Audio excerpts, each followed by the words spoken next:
मुझ में भी बहुत आ रहे हैं, चेंजेस आए हैं। और अभी और जरूरत है अच्छे से पूरा स्ट्रांग बनने के लिए। जी। सफर जारी है। ठीक है। ठीक है, चलिए शुरू करते हैं। आंख बंद कर लें।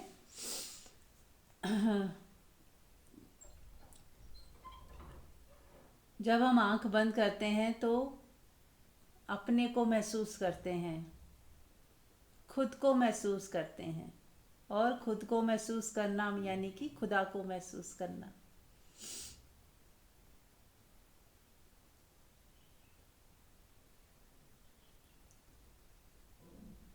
अपनी आती जाती श्वास को देखें। जो हो रहा है उसको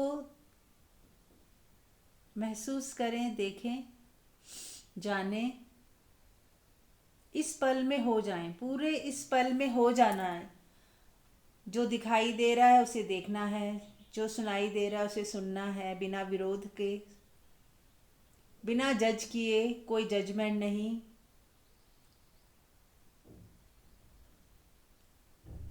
एकदम शांत भाव से, शांत मन से।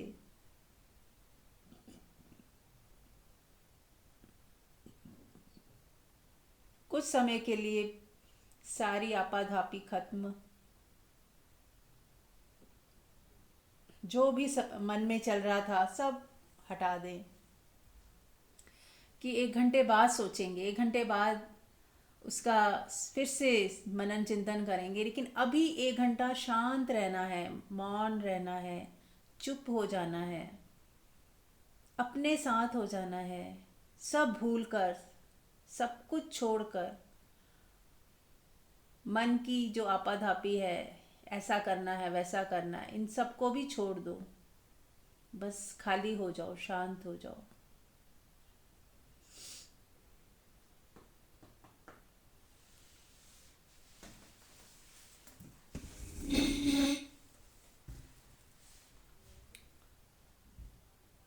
आज संबोधि दिवस है ओशो का। संबोधि क्या होता है?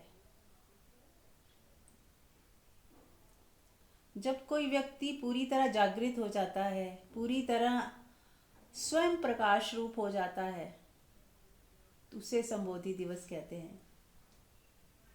अभी भी हमारे पास प्रकाश तो है, हर व्यक्ति के पास प्रकाश है, लेकिन वो प्रकाश बाहर कहीं और पड़ रहा है।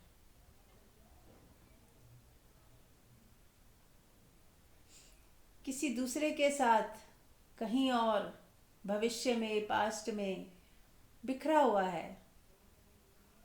जब हर तरफ से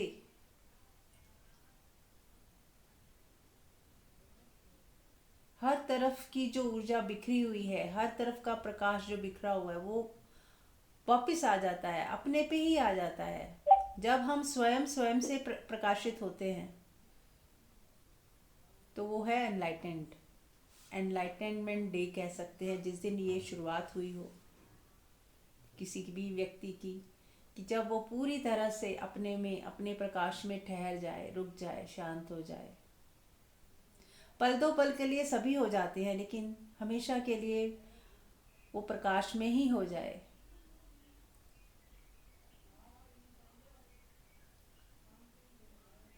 उसका प्रकाश स्वयं पे ही आ जाए, वो खुद प्रकाश हो जाए। ऐसा समझे कि वो खुद को, कि वो प्रकाश स्वरूप है, नाद स्वरूप है, ऐसा जान पाए। उसका ईगो सेल्फ मिट जाए, पूरी तरह से समाप्त हो जाए।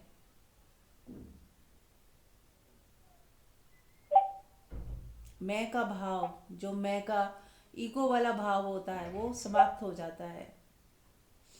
फिर वो समष्टि के साथ एक हो जाता है। ऐसा व्यक्ति जो समष्टि के साथ एक हो जाता है, उसकी कोई अपनी एक इंडिविजुअल ईगो नहीं बचती, ईगो सेल्फ नहीं बचता कि मैं हूँ, मैं, मेरा ये नाम है, मेरा ये घर है। बॉडी लेवल की जो आइडेंटिटी है वो नहीं रह बचती। अंदर, उसके भीतर नहीं बसती।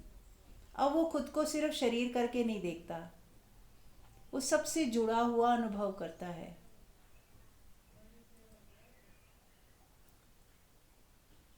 अब ये एक सुनी सुनाई बात नहीं है, अब वो जान रहा है कि सब, हर एक व्यक्ति प्रकाश स्वरूप ही है, और उसी प्रकाश से, उसी नूर से सब जग उपजा है।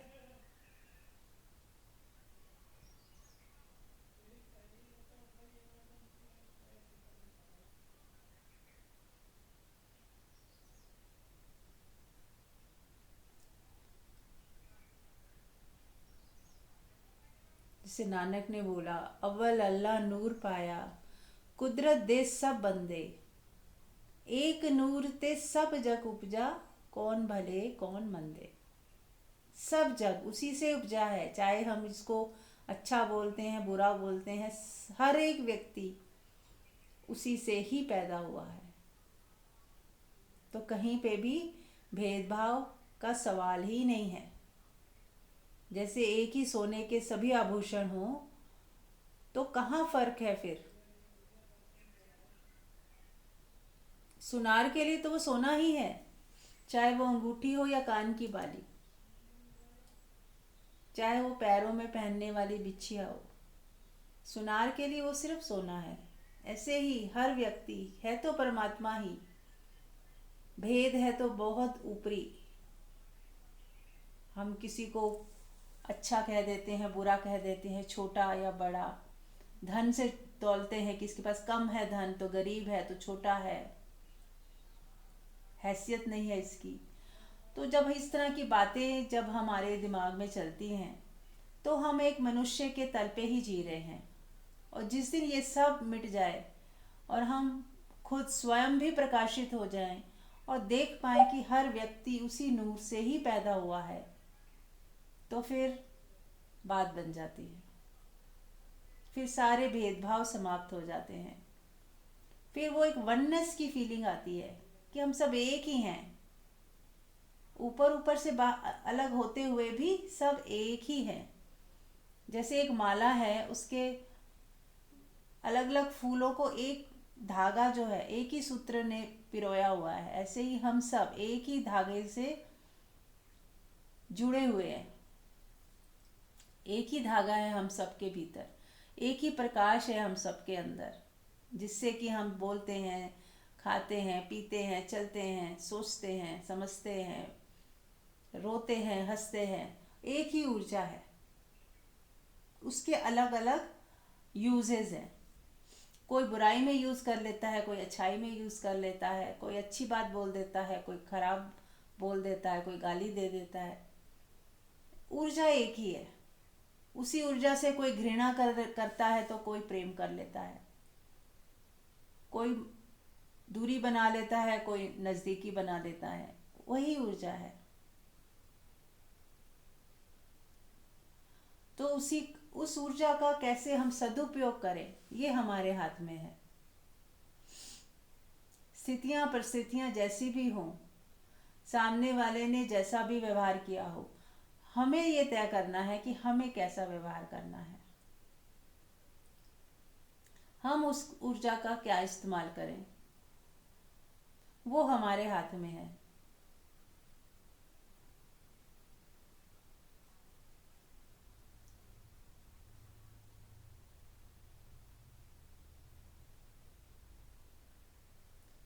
देखें कैसा लग रहा है अपने भीतर। एक अद्भुत शांति, एक अद्भुत आनंद, प्रेम।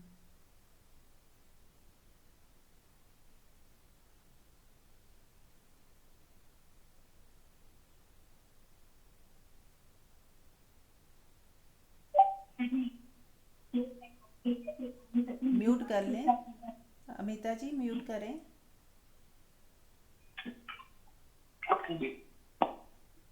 म्यूट कर लें। हाँ,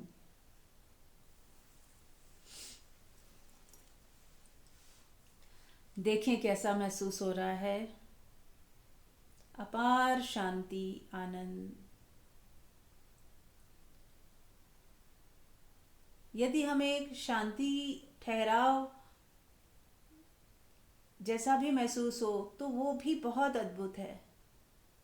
जहाँ मन अशांत रहता है, दुखी रहता है, परेशान रहता है, वहाँ यदि मन शांत है, आप मन को देख पा रहे हो कि इस वक्त मन शांत है, और जो देख रहा है वो तो सदा ही शांत है। जो देख रहा है, जिसको पता चल रहा है कि मन शांत है, जो ये महसूस कर पा रहा है वो आप स्वयं हो। वहाँ तो शांति सदा ही बनी रहती है। वहाँ कुछ भी घटता बढ़ता नहीं है। आपकी आत्मा को कोई भी अशांत नहीं कर सकता, दुखी नहीं कर सकता, परेशान नहीं कर सकता। जो भी परेशानी, दुख, चिंता आती है वो मन का ही सब फैलाव है। हमारा मन ही सब दुखों का कारण है, पीड़ा का कारण है। ये जो मन कहानियां गढ़ता है, कंपैरिजन करता है, सुख ढूंढता है, वही दुख का कारण बनता है।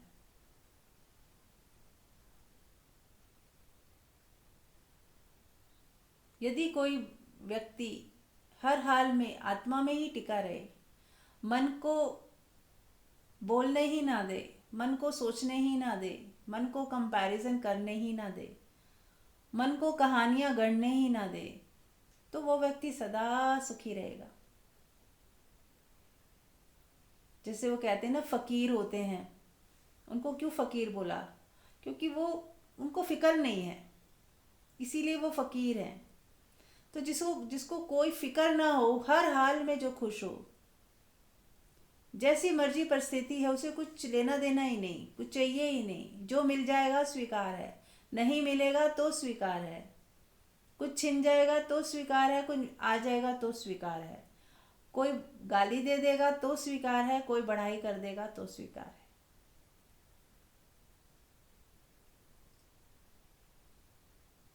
तो जिसको कोई फिक्र नहीं है वो है फकीर।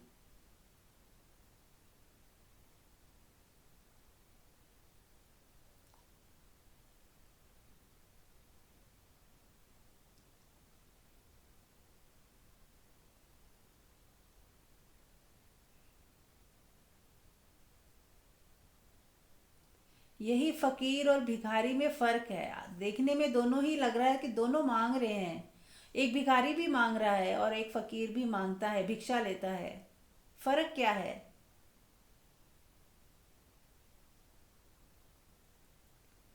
फकीर जो है बेफिक्र होकर परमात्मा के साथ जुड़ा हुआ, समर्पण भाव से जो मिल जाए उसमें राजी हो जाता है।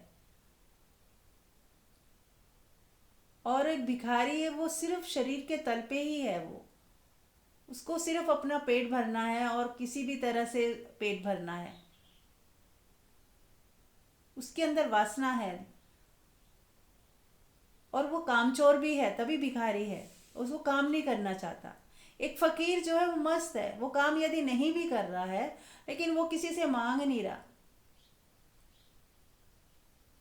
और यदि भिक्षा में कोई दे दे तो स्वीकार, ना दे तो स्वीकार। और आजकल तो फकीर भी कुछ ना कुछ करके अपना रोजी रोटी भी कमाते हैं। ऐसा नहीं है कि फकीर का मतलब भिक्षा मांगेंगे ही।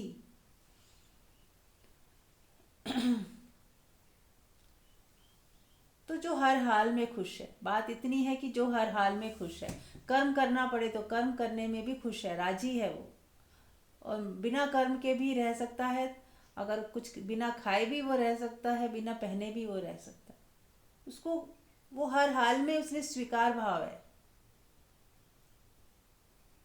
हर हाल में स्वीकार भाव।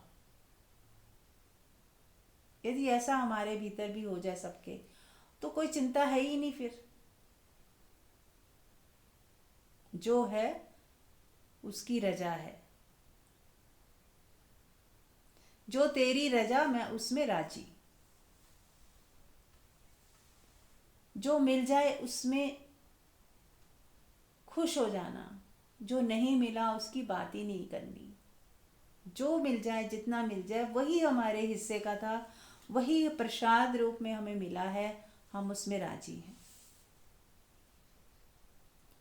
तो जब ऐसा व्यक्ति जिसका हृदय मांग नहीं कर रहा, एक्सपेक्टेशन नहीं रख रहा, जज नहीं कर रहा, कुछ चाहिए नहीं, लोभ नहीं है, ईर्ष्या द्वेष नहीं है, फियर नहीं है, तो उसका जो प्रकाश है वो स्वयं पर ही पड़ने लगता है, लौट आता है।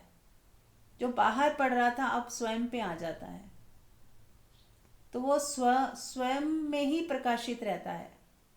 उसका प्रकाश अब स्वयं पर ही पड़ रहा है।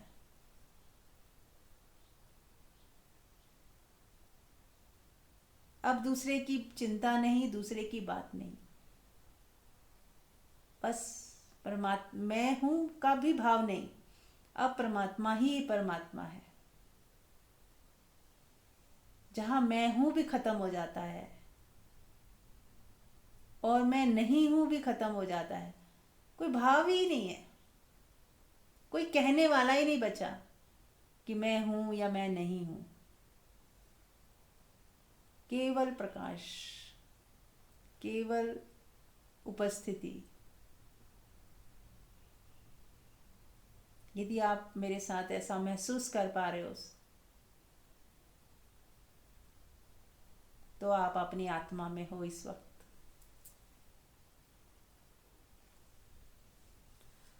बस बार बार पूरा दिन जब भी समय मिले, जब भी खाली हो, वापस इसी स्वरूप में आ जाएं। तो जब हम पूरा दिन प्रयास करते हैं, पूरा दिन अपनी चेतना को वापस लौट के ले आते हैं अपने ऊपर ही, तो धीरे धीरे धीरे धीरे जो ऊर्जा है हमारे भीतर ही ठहरने लगती है, हमारे भीतर रुकने लगती है। अब वो भीतर ही बाहर जाना ही नहीं चाहती। जैसे पहले बाहर ही भागती थी, अब वो भीतर ही रहने लगती है। और जितना आपके साथ रहेगी ऊर्जा, उतना आप खुशी को महसूस करोगे, प्रेम को महसूस करोगे, क्योंकि अब ऊर्जा सघन हो गई, ज़्यादा है आपके पास। ज़्यादा ऊर्जावान हो आप तो आप खुश रहोगे, स्वस्थ रहोगे, हर समय एक हिम्मत रहेगी। किसी भी तरह की चैलेंज हो उसको स्वीकार करते हुए उसे झेलने की आपके पास ताकत रहेगी, हिम्मत रहेगी, क्योंकि है एनर्जी आपके पास। आपने उसे वेस्ट नहीं किया। ऐसे घड़े ना बनिए जिसमें बहुत सारे छेद हैं। ऐसे पात्र हो जाएं जो जहाँ कोई छेद नहीं, जहाँ लीकेज होती ही नहीं। तो हमें भी अपनी ऊर्जा को वैसे ही संभालना है, लीकेज नहीं होने देनी। उसके लिए क्या करना है? ध्यान रखना है कि आंखें उतना ही देखें जितना जरूरी है, कान उतना ही सुने जितना जरूरी है, जीवा उतना ही बोले जितना जरूरी है, उतना ही भोजन भी करे जितना जरूरी है, ना कम ना ज्यादा।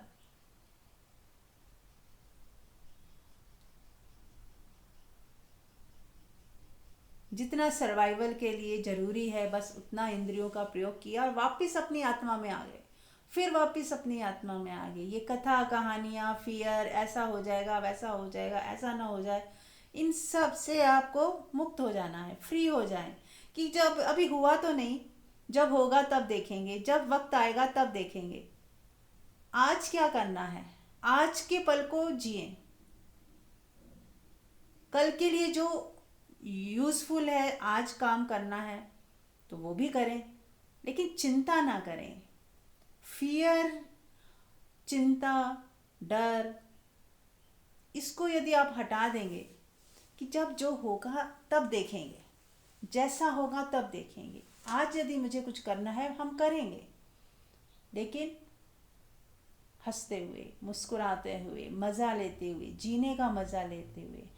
हमारी श्वास चल रही है, हम जिंदा हैं, क्या ये काफ़ी नहीं है मज़े के लिए?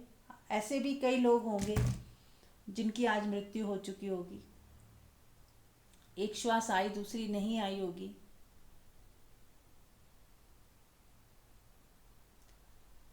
आज हम जिंदा हैं, क्या उसका हम एंजॉय नहीं कर सकते? सिर्फ अपने जीवित होने को ही एंजॉय करें। आपकी आंखें हैं, देख पा रहे हो, कान है, सुन पा रहे हो, एंजॉय करें। शरीर स्वस्थ है, उसको एंजॉय करें। थोड़ा बहुत भी है कि आपकी दाल रोटी चल रही है, एंजॉय करें। बहुत शुक्र है परमात्मा का, बहुत शुक्र है, शुक्र मनाएं। ज़्यादा की मांग ही ना रखें, और यदि ज़्यादा है तो बांट कर खाएं, शेयर करें, किसी के काम आ जाएं।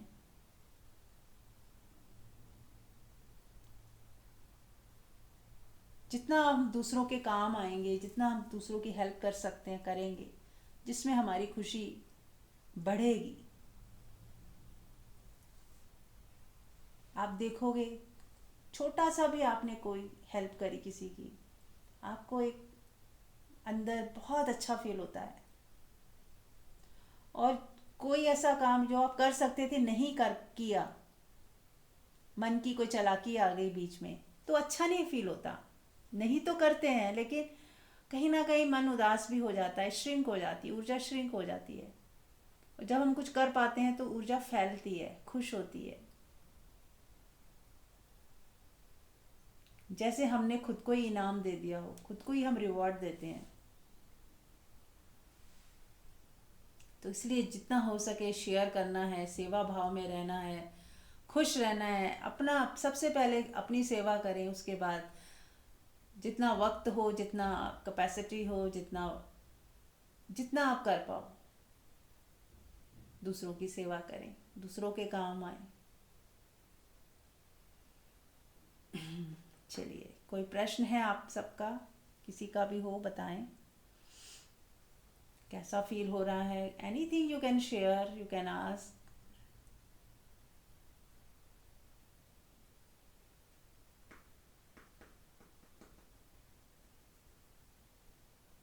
हाँ जी। हेलो। हाँ हाँ जी जी, मीनाक्षी। नमस्ते। हाँ नमस्ते। हम्म, कल दी आपने जैसे कहा था कि ध्यान करो तो हमें किसी चीज की छवि नहीं लानी, हम्म। मतलब act नहीं करना किसी चीज पे, तो एकदम से ध्यान फिर केंद्रित नहीं हो पाता, मतलब जैसे सेंट्रलाइज ना हो कोई चीज तो एकदम नहीं हो पाता। अच्छा। टाइम लगता है, जैसे कोई चीज सामने लाए फिर धीरे धीरे वहां से हटता है। हाँ ठीक तो है, ऐसे ये ही तो करो। हो जाता है। हाँ देखो, अगर आपका नहीं हो रहा तो आप पहले कोई गुरु का चित्र या जो भगवान का चित्र ले आओ, फिर उसको धीरे धीरे डिसॉल्व कर दो, है ना। हाँ जी। उसी को ही देखते ही ना रहो, क्योंकि वो फिर दूरी बनी रहती है। फिर ऐसे सोचो कि वो चित्र आप ही हो गए, आपके अंदर वो समा गया। वो जो ऊर्जा है वो आपके अंदर अब समा गई, अब आप और वो ऊर्जा एक ही हो गए। आपका होना उसका होना एक ही हो गया, है ना। इस तरह से फिर थोड़ा भाव लेके आओ। शुरुआत वहां से करो, और फिर धीरे धीरे कि वो आप ही बन गए, वो दूरी खत्म हो गई। जैसे दो प्रेमी होते हैं, कैसा होता है जब गले लगते हैं तो ऐसा दो लगता है कि दो हैं, एक ही हो जाते हैं ना। ऐसे ही आप बस परमात्मा के गले लग जाओ, जो भी जैसे मर्जी आप भाव करो कि बस हम एक हो गए, वो आप में समा गए, आप उनमें समा गए, ऐसे। ठीक है। हाँ जी, जैसे सेंटर पॉइंट तो हमारी जैसे आत्मा ही होगी, आत्मा ही है हाँ सेंटर आत्मा पॉइंट। है। जैसे हम कहते हैं ना, हाँ। सब चीजें करते हैं हम हमें अपनी आत्मा की शांति के लिए। हम्म। और जैसे किसी की मृत्यु भी होती है तो वो भी कहते हैं ये सब कुछ कर रहे हैं ना उनकी आत्मा की शांति के लिए। हम्म। तो वही मेन चीज तो यही है कि हमारे अंदर की शांति, वही आत्मा की शांति है। तो वो प्रैक्टिस से ही आएगी। वैसे तो थोड़ा हो जाता है, लेकिन थोड़ी देर तो इधर उधर ध्यान रहता है, फिर उसके बाद आ जाता है उसका ये, अपना, और अंदर से थोड़ी शांति। जैसे अब आप करवा रहे थे तो अंदर लग रहा था कि हाँ एनर्जी हमारी अंदर ही जा रही है। जो कुछ सुन रहे थे, एक तो आपकी आवाज में इतनी मिठास है कि वो आवाज सुनते सुनते ही ऐसे लगता है वो सारी आवाज अंदर ही जा रही है, और एक मतलब अच्छी सी ऊर्जा महसूस होती है। बस अब यही कोशिश है कि थोड़ा सा ध्यान इधर उधर से हटा के, एक बार तो मेरा होता है कि जैसे मैं किसी चीज पे कंसंट्रेट करूं, फिर उसके बाद थोड़ा चेंज हो जाता है, फिर अंदर की तरफ हो जाता है। ठीक है। Thank you. हाँ कोई बात नहीं। आप अपने भीतर जाना है और इस द्वैत को भी ख़त्म करना है एक पॉइंट के बाद, ठीक है ना। शुरू में कर सकते हैं, फिर धीरे धीरे इस द्वैत को ख़त्म करके कि अब कुछ नहीं बचा, शून्य ही है। शून्य भी अच्छा शब्द है कि मैं भी शून्य हूँ और वो मेरा गुरु या परमात्मा वो भी शून्य है। ये आकाशवत है ना। जैसे स्पेस है हमारे सामने, खाली कमरे के जो खाली जगह है, वो उस वहाँ कुछ नहीं है, कोई फिगर नहीं है, कोई तस्वीर नहीं है। और हमारे अंदर भी शून्य है, उसी शून्य से सब उपजा है। आप ऐसा समझ रहे, तो हमें शून्य में जाना है, वापस जाना है, जहाँ से हम आए हैं, सोर्स में जाना है। उसी सोर्स को आत्मा बोला गया, कि जहाँ से हम पैदा हुए हैं, शून्य से ही हम पैदा हुए हैं। जैसे अभी मैं नहीं बोल रही, चुप हो जाती हूँ, फिर मैं बोलती हूँ, तो उस चुप्पी में से ही बोलना हुआ, है ना, मौन में ही बोलना हुआ। फिर चुप हो गए, फिर वापस मौन में चले गए। तो ऐसे ही समुद्र में एक लहर उठी और फिर वहीं डिजॉल्व हो गई। तो आप हम सब एक शून्य ही है ना, शून्यता है हमारे अंदर, जिसको हम देख नहीं पाते। हम सिर्फ लहरों को ही देख पाते हैं, हम सिर्फ विचारों को देख पाते हैं, अपने दुख सुख को देख पाते हैं, लेकिन वो कहाँ से उठ रहे हैं? हमारे ही भीतर बहुत गहरे शून्य भी है। उसको आत्मा बोला गया कि एक शून्यता है, स्थिरता है।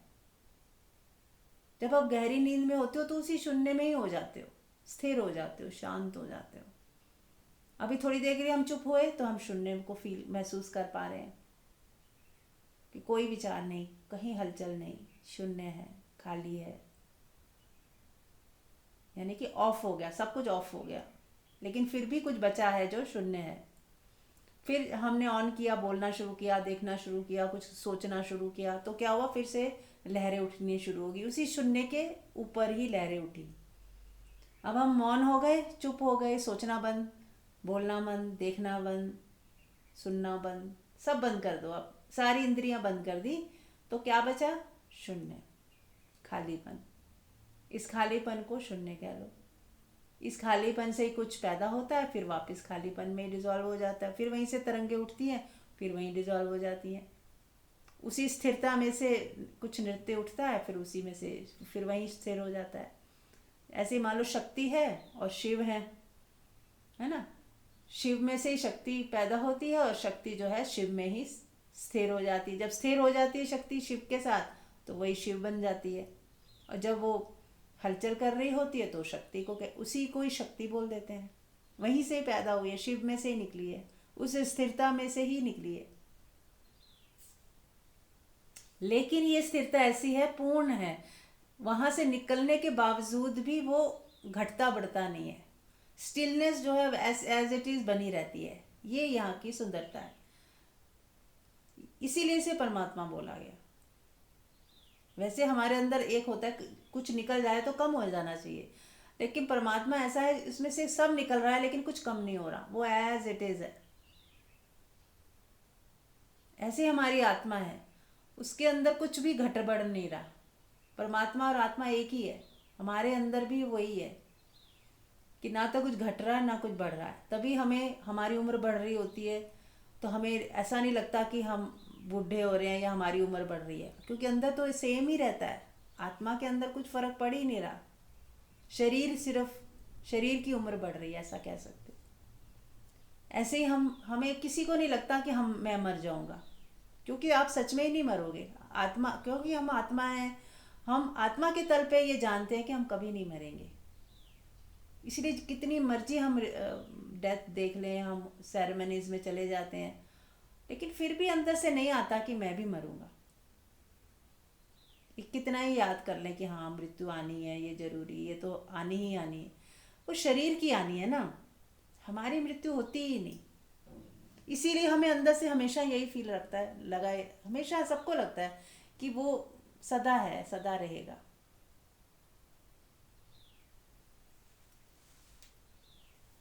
चाहे कोई एनलाइटेंड है या नहीं है ना, हर एक व्यक्ति के अंदर परमात्मा उतना ही है। यानी कि उसको पता नहीं है, बस इतनी बात है, उसको पता चल गया, और कुछ लोगों को अभी पता नहीं है कि वो परमात्मा है, उनका असली होना वो है।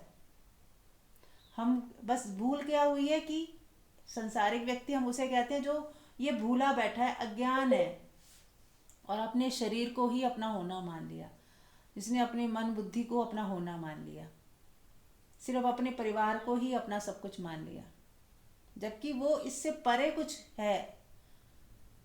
वो ऐसा प्रकाश है जो पूरे यूनिवर्स में फैला हुआ है। हर व्यक्ति, आप भी वही हो, लेकिन वो जानते नहीं है, इसीलिए सारी प्रॉब्लम है, इसीलिए हम फंसे हुए हैं। हम कहते हैं बूढ़े हो गए, मैं बीमार हूँ, मेरी बेटी का ये हो गया, मेरे बच्चों का ये हो गया, बस इसी में उलझे रहते हैं। और जो सच में जो हो आप, वो उसका पता ही नहीं कि आप बादशाहों के भी बादशाह हो। पूरा यूनिवर्स आपके अंदर है। तो बस वहीं तक है कि हमें बस जान लेना है और उसको ही हमें जीना है। उसको ही हमें हर वक्त याद रखना है कि मैं तो ये हूँ। फिर कहाँ दुख, कहाँ परेशानी, कहाँ चिंता। फिर जो है सो है, जो हो रहा है सो हो रहा है। बाहर जो खेल चल रहा है चल रहा है, क्योंकि बाहर का खेल तो मिटने ही वाला है, बदलने ही वाला है। वो आप कभी नहीं बचा सकते, चेंज को भी रोक नहीं सकते। और जो घटता बढ़ता है, जो भी जिसको हम सफलता असफलता बोल देते हैं या नुकसान कह देते हैं, फायदा कह देते हैं, ये सब तो लहरें ही हैं, ऊपर नीचे होगा ही। ये नियम है, शाश्वत नियम है, ये प्रकृति का शाश्वत नियम है, चेंज। और परमात्मा का शाश्वत नियम है कि वो बदलता ही नहीं, वो सदा एक सा ही रहता है। तो हमें दोनों में, दोनों को जानना है, दोनों को जीना है। फिर ये खेल हो जाएगा, प्रकृति खेल हो जाएगी, जो बदलता है वो खेल हो जाएगा, लीला हो जाएगी, उसका मज़ा लेंगे, उसको भी जिएंगे, जी भर के जिएंगे। पर अब हमें पता है कि मैं कौन हूँ। अब हम जानते हैं कि मैं ये मरण धर्मा नहीं हूँ।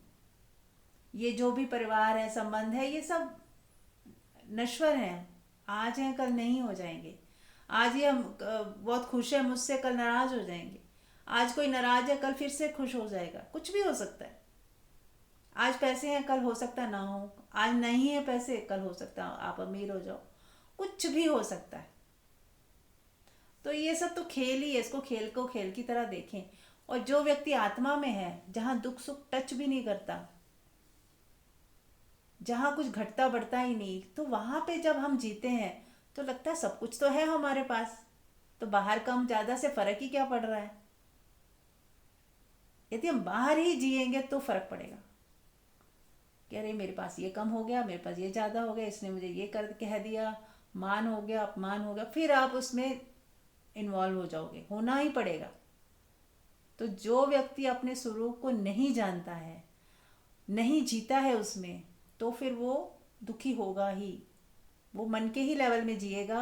और मन तो दुखी, अब वो मन जो है, मन सच्चा है, उसको लग रहा है कि नुकसान हुआ है तो मैं दुखी कैसे ना हूँ। किसी ने मेरे को गाली दी है तो मैं दुखी कैसे ना हूँ, वो होगा ही। और यदि किसी को आत्मा का यदि बोध है ना, तो फिर वो जानता है कि मेरी आत्मा में तो ये सब छूता भी नहीं, तो वो फिर दुखी होगा ही क्यों। फिर वो कहेगा मैं किस लिए दुखी हूँ, जब मैं तो, मुझे तक तो गाली पहुंची ही नहीं, मेरा कोई नुकसान हुआ ही नहीं। तब आप दुखी नहीं होंगे। मन में रहते हुए आप लाख कोशिश कर लो कि नहीं आज के बाद मैं दुखी नहीं होंगी, कोई गाली दे मैं दुखी नहीं होंगी, नहीं आप हो गए। क्योंकि मन को आत्मा का तो बोध ही नहीं है।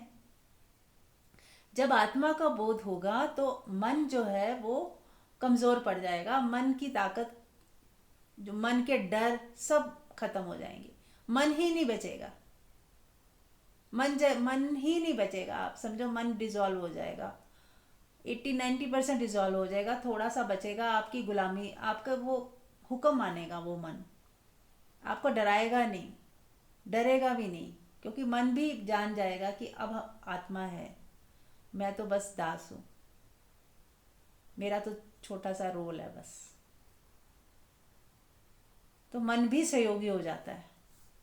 फिर मन डराएगा नहीं, मन आपको लालच नहीं करवाएगा, मन आपको मुंह में नहीं गिराएगा, क्योंकि अब आप आत्मा को जानते हो, है ना। तो ऐसे बस आत्मा को जाने, इसके लिए पूरा 100% अपना पूरा समय इसी को जानने में लगाएं। जब तक नहीं बोध हुआ है, बार बार उसी दिशा में बढ़े आगे। ये मत सोचे कि ये बस 10 मिनट का काम है, बाकी तो पूरा दिन हमें मन में खेलना है, अपने मन की सारे जो चीज़ें हैं उसी को अपना मानना है, तो बात नहीं बनेगी। 100% आपको इस तरफ देना पड़ेगा। घर में रहते ही, सब काम करती, अपना जो चित्त है वो इस तरफ लगाएं कि नहीं, मुझे हर हाल में आत्मा का महसूस करना है, आत्मा में जीना है। मन की पकड़ छोड़नी है, मन के लालच छोड़ने हैं, मन के डर छोड़ने हैं। तो आप पाओगे धीरे धीरे आत्मा में स्थिति बनती जा रही है।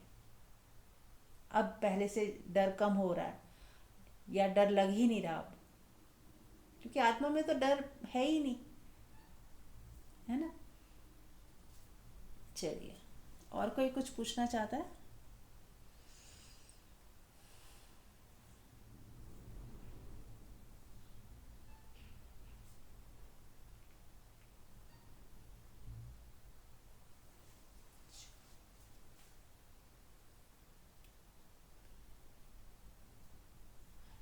ठीक है, तो ध्यान करते हैं फिर से। आंख बंद रखें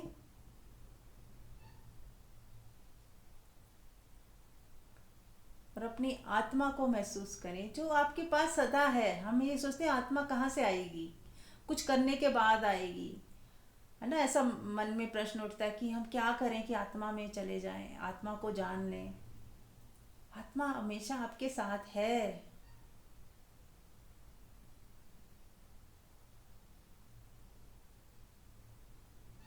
बस उसमें टिकना शुरू करें। आप मन नहीं हो, आप शरीर नहीं हो। जब आप शरीर से काम करें तो जाने कि आप शरीर नहीं हो। मैं वो शून्य हूँ, है ना। शरीर तो एक इंस्ट्रूमेंट है सिर्फ। अच्छा, हम जब अपने अंदर हृदय में, अपने हृदय में जानते हैं ना कि मैं आँख नहीं हूँ। कोई कहे आप आँख हो, मैं नहीं नहीं, ये मेरी आँख है, मेरे शरीर की आँख है, मैं आँख नहीं हूँ। आप बोलोगे ऐसे ही। क्या आप हाथ हो? बोलोगे नहीं। क्या आप नाक हो? बोले नहीं। आप हड्डी हो क्या? नहीं। आप खून हो क्या? नहीं। आपके अंदर से नहीं आएगा, हाँ नहीं आएगा। जबकि जीते हम ऐसे हैं कि हम शरीर है।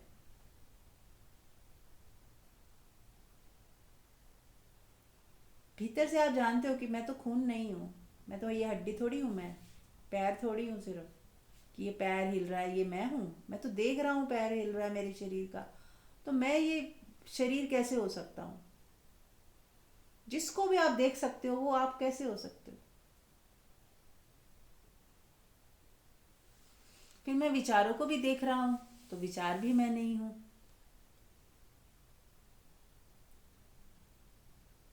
मैं अपनी भीतर की, भीतर के लालच को हम देखते हैं, अपने उदासी को देखते हैं, भीतर शिकायतें पड़ी हुई हैं उसको देखते हैं, भीतर डर है उसको देख पाते हैं। तो मैं कौन हूँ? मैं देखने वाला हूँ, जानने वाला हूँ कि मेरे मन के अंदर डर है, मैं उसे देख रहा हूँ। तो आपको देखने वाले के साथ हो जाना है। डर को छोड़ दें, लालच छोड़ दें, शिकायतें छोड़ दें, सब हटा दें।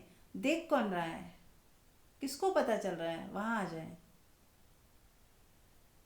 अब देखने वाले को देखें, जानने वाले को जानें।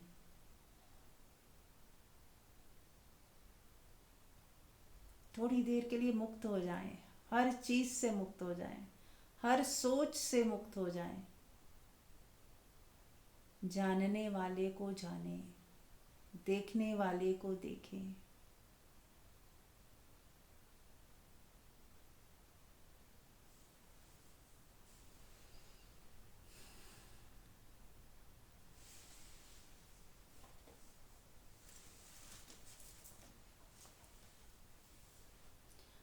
अब 2 मिनट मैं चुप होती हूँ, आप देखने वाले को देखें, अपने आत्मा में टिक जाएं।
जब हम गहरे ध्यान में होते हैं तो नाद सुनाई देता है। नाद को सुने, साइलेंस की आवाज को सुने।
डूबते जाएं अपने भीतर, गहरे और गहरे और गहरे,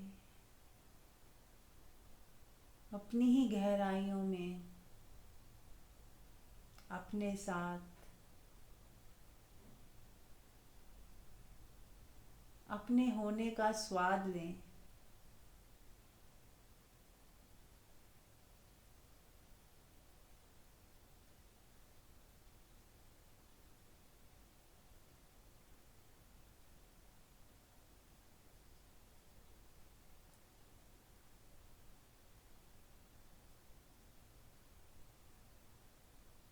मन शांत होता जा रहा है, शांत होता जा रहा है, शांत होता जा रहा है।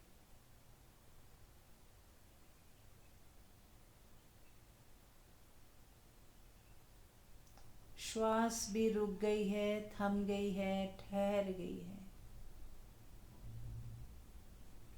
और आप गहरे मौन में चले गए हो, अपनी आत्मा के साथ एक हो गए हो।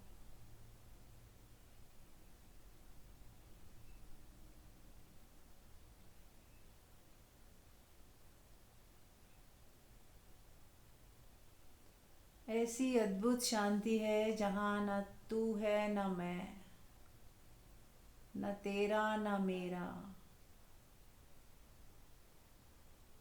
और ना ही कुछ चाहिए। यहाँ पर सब है, फुल तृप्ति है।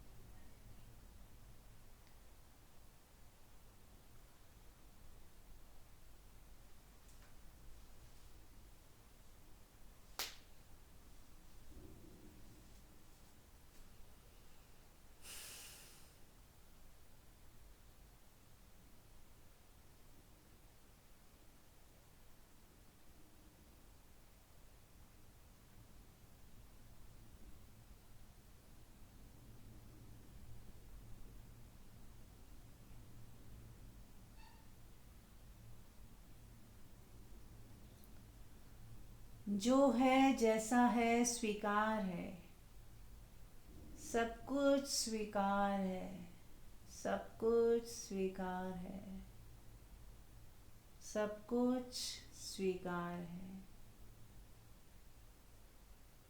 स्वीकार है, स्वीकार है, स्वीकार है।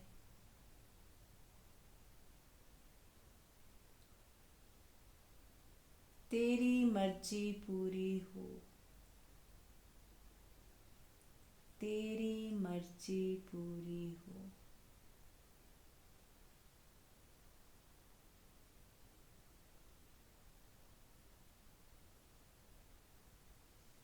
अब हम प्रार्थना करेंगे मन ही मन, या आप सुनते रहें, मैं बोल रही हूँ।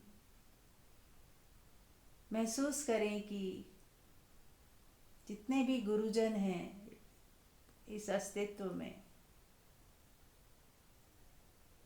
और जितने भी देवी देवता हैं सभी हमारे हमें देख रहे हैं, सभी हमारे आसपास हैं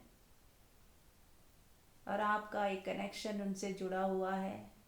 वो सभी आपको देखकर मुस्कुरा रहे हैं और उनके हाथ आशीर्वाद के लिए उठे हुए हैं। उनको देखें और मुस्कुराएं।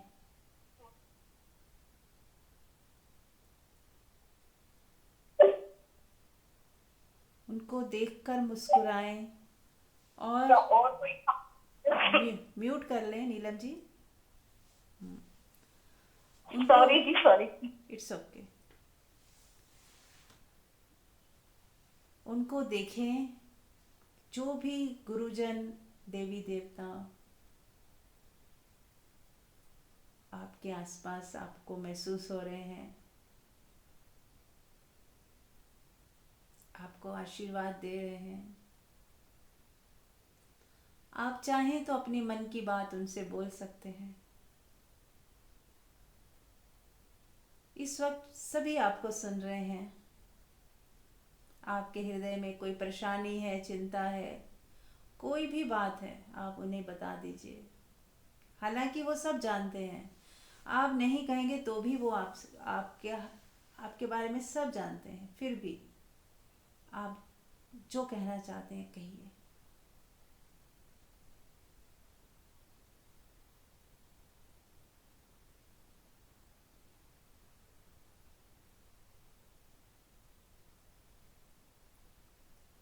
कि हे मेरे परमात्मा, मैं आपको सौंप रही हूँ अपनी सारे तनाव, अपनी सारी चिंता, अपनी सारी नासमझी आपको सौंपती हूँ। आप मेरा मेरा मार्गदर्शन करें। सभी देवी देवताओं से, सभी गुरुजनों से, परमात्मा से, पूरे कायनात से, पूरे यूनिवर्स से यही प्रार्थना है कि हमारा मार्गदर्शन करें, हमें आगे के लिए मार्ग बताएं, हमारा रास्ता सही हो, कल्याणकारी हो, जो भी कदम हमारे उठे वो कल्याणकारी हो, सही हो, हम पर और अब हमारे पूरे परिवार पर आपकी रहम हो, आपकी कृपा हो।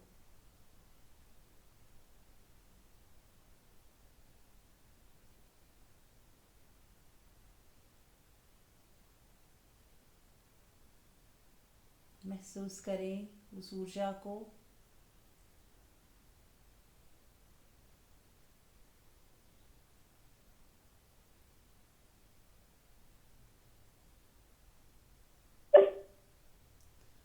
आज हम ओशो को भी अलग से उनका भी आह्वान करेंगे, क्योंकि आज एनलाइटनमेंट डे है।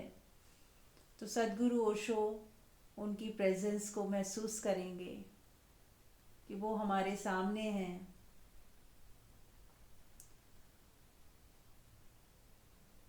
और उनका आज संबोधि दिवस है, तो उनका जो प्रकाश है वो हम सब पे पड़ रहा है। हम सब उनको धन्यवाद दें कि उनकी वजह से हमें एक नई समझ हमें मिली है। उन्होंने जो ज्ञान दिया है उससे हमारा मार्ग खुला है, हमारे रास्ते खुले हैं, हमें विवेक हमारा जागृत हुआ है, ध्यान साधना का हमें पता चला है। कोटि कोटि धन्यवाद करेंगे। कोटि कोटि धन्यवाद, कोटि कोटि धन्यवाद, कोटि कोटि धन्यवाद।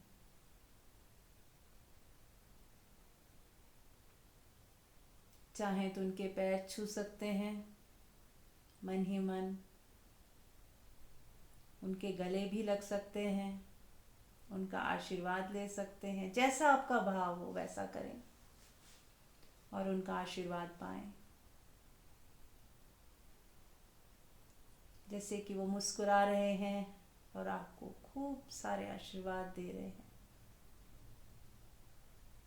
सबका कल्याण हो, सबका कल्याण हो, सबका कल्याण हो।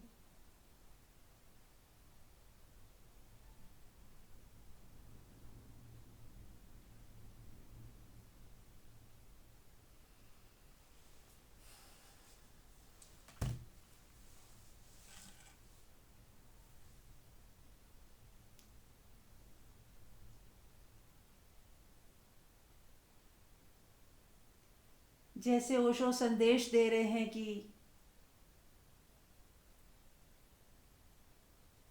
कि आपको हर पल खुश रहना है, हंसना है, खेलना है, नाचना है, उत्सव मनाना है। उनका यही संदेश है कि हर पल आपका उत्सव हो जाए, हर पल आपका कल्याणकारी हो जाए, हर पल आप नृत्य करो, झूमो, नाचो, गाओ, सब कुछ है आपके पास।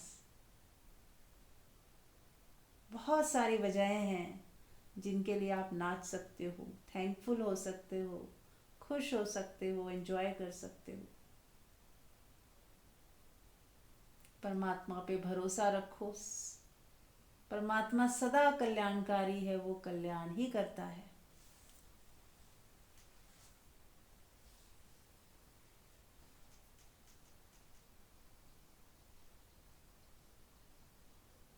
देखिए जैसे फूलों की बारिश हो रही हो आपके ऊपर,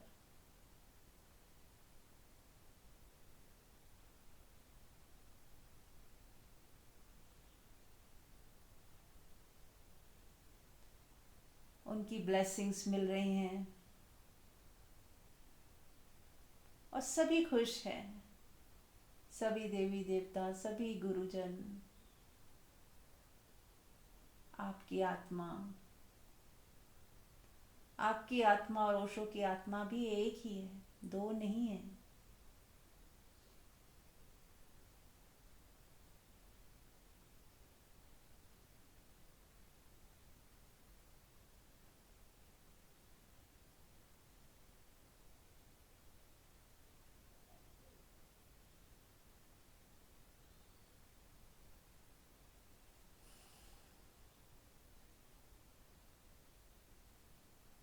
हमें रास्ता दिखाएं प्रभु,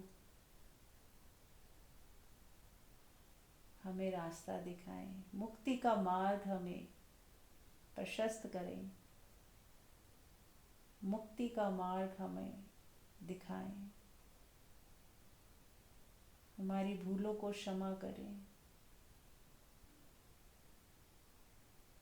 हमारा ज्ञान और विवेक जागृत हो, ऐसा आशीर्वाद दें। हम अपना और लोगों का भला कर पाएं। Thank you, thank you, thank you.